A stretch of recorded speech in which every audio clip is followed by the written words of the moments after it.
Kita akan membaca dari Roma pasal 8 ayat 1. Demikianlah sekarang tidak ada penghukuman bagi mereka yang ada di dalam Kristus Yesus. Amin. Amin. Saudara, mengapa di dalam Kristus Yesus nggak ada hukuman lagi? Jawabannya gampang. Sebab Dia sudah menanggung semua hukuman kita. Amin. Maaf kalau saya katakan ini, saya ingin memberi penghiburan kepada seseorang yang ada di dalam tempat ini. Bagi kita semua yang bebas, khususnya bagi kita yang datang pakai bed ini, jangan sombong dulu. Begini maksud saya, kalau Tuhan Yesus datang malam ini misalnya, sebetulnya seseorang di dalam tempat ini yang lebih dulu ke surga daripada kami yang masih di luar. Ayo, kenapa kira-kira? Nah, ini pertanyaan bagus. Karena saudara sudah menjalani hukuman manusia, kami ini belum. Saya nggak hafal KUHP. Yang hafal itu jaksa, hakim, dan polisi. Tapi saya hafal KUHS. Apa itu KUHS? Kitab Undang-Undang Hukum Surga. Saya hafal. Nah, yang tanya, saudara nama siapa yang tanya tadi? Enggak, namamu siapa? Ada apa? Enggak, saya tanya namamu siapa? Adi Gultom. Gultom. Ya, saya mau jawab pertanyaan saudara Gultom. Dengarkan. Kok bisa begitu? Kenapa? Bahwa yang saudara di dalam sini, kalau sudah datang malam ini lebih cepat masuk surga daripada kami. Karena KUHS itu luar biasa sempurnanya daripada KUHP. Contoh, seringkali orang masuk ke penjara, maaf ya, itu rata-rata karena 3 hal. Salah satu dari 3. Pencurian, pembunuhan, atau pemerkosaan. Rata-rata begitu. Nah, lihat. Siapa ingat KUHS tentang pasal perzinahan? Tuhan Yesus berkata di Matius 5. Barang siapa melihat orang lain lalu menginginkannya, maka dia sudah apa? Berzina dengan orang itu di pikirannya. Ayo jujur, sependeta-pendetanya saya tahu kata itu? Saya masih punya mata tidak? Nah, kalau lihat orang lain bagaimana? Siapa yang tahu? Betul tidak? Maka itu kami ini belum dihukum.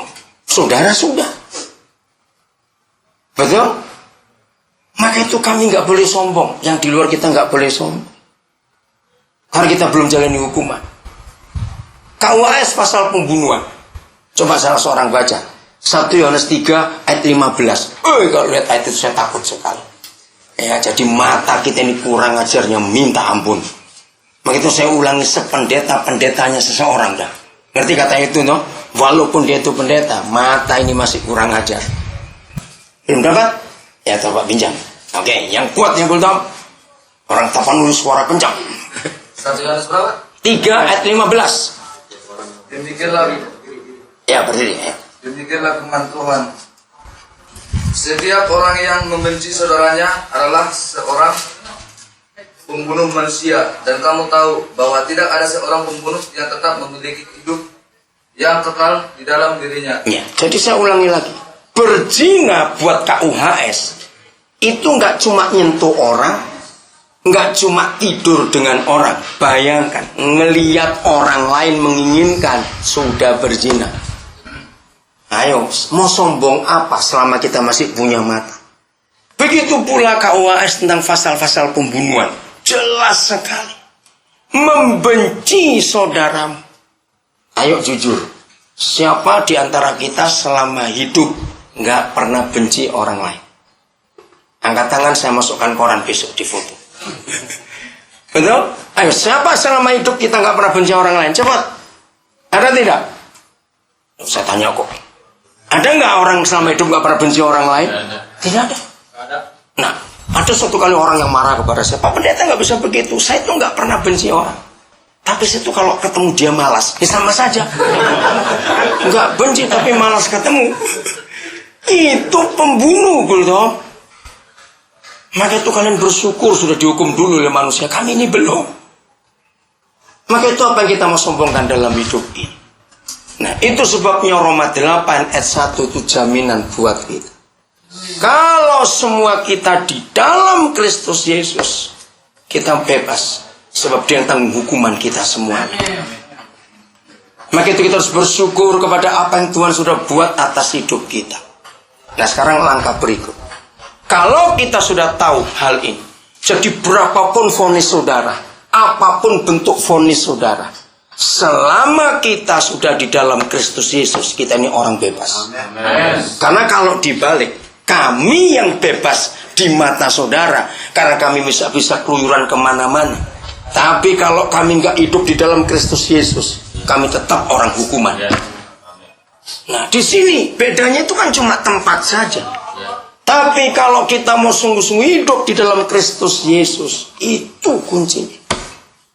Yohanes 14. Ya, hidup di dalam Kristus Yesus. Yohanes 14. Ada ayat yang bagus sekali. Ini jaminan buat kita, khususnya bagi seorang yang sering merasa kesepian di tempat ini. Apalagi yang sudah lama nggak pernah kontak keluarganya. Yohanes 14 adalah jaminan kita. Ayat yang ke-18. Renungkan ini. Juga kalau ada di antara saudara, selama di sini ternyata orang tua sudah meninggal, saudara nggak sempat tahu. Ayat ini jadi penghiburan. Sudah? Oke. Aku tidak akan meninggalkan kamu sebagai yatim piatu. Aku datang kembali kepadamu. Amin. Amin. Kita bukan anak yatim piatu, orphanage, bukan. Orphan, kita ini ditunggu, dijagai, dipelihara oleh Yesus Tuhan. Aku tidak akan meninggalkan kamu sebagai yatim piatu. Istri kita, orang tua kita, kakak adik kita, pacar kita pun bisa tinggalkan kita. Tapi Yesus tidak pernah. Amin. Ayat yang ke-19 saya langsung kata. Tinggal sesaat lagi dan dunia ini tidak akan melihat aku lagi. Memang Yesus naik ke surga setelah disalib. Tetapi kamu melihat aku, sebab aku hidup dan kamu pun akan hidup. Maaf saudara Lamia yang saksi tadi, saya bisa merasakan ketika saudara sedang kecewa atau takut Tuhan, lalu gambar Yesus di sel saudara balik. Kalau kita baca ayat ini, walaupun gambar Yesusnya dibalik, Yesus tetap ada nggak? Ya sudah. Betul? Walaupun gambarnya kita balik. Lamanya tadi di mana? Lihat. Oh, belakang.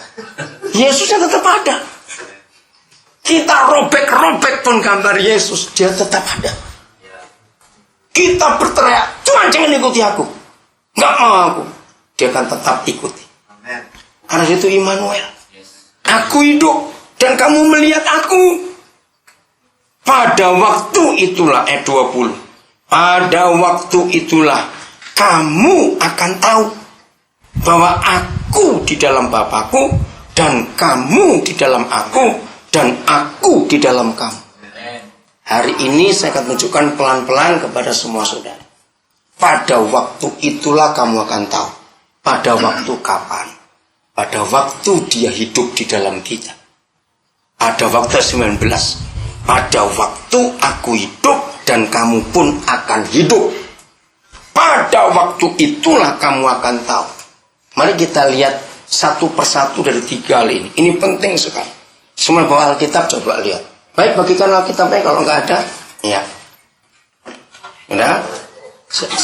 Siapa namanya? Aidin. Saya terlalu cepat tidak kalau ngomong begini bahasa Indonesia? Istufas? No, it's okay. Satu lagi nama siapa? Papa Aidin. Oke ya, saya akan pelan-pelan supaya mengerti. Kita akan lihat satu-satu. Pada waktu itulah kamu akan tahu, satu, bahwa aku di dalam Bapakku. Bayangkan dulu, Tuhan Yesus di mana? Di dalam Bapa. Yang lain bayangkan, aku di dalam Bapakku. Jadi Tuhan Yesus di dalam Bapa. Yang kedua, dan kamu di dalam aku. Jadi kita ada di mana?